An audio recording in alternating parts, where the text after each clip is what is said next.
če vi govorite napačno, boste najbrž tudi pisali napačno, če ste otrok. Jaz se mi zdi, da so te izštevanke, pesmice zelo fine, tudi kadar kaj čakam, ali v restavracijah, ali tako, no.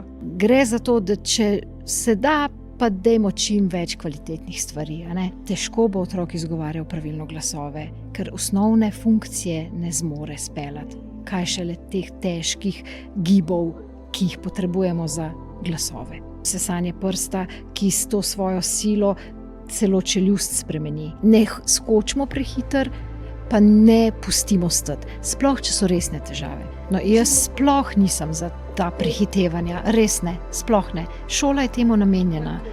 Ne rabijo otroci pred vstopom v šolo brati pa pisati, res ne razumem, zakaj bi, a ne.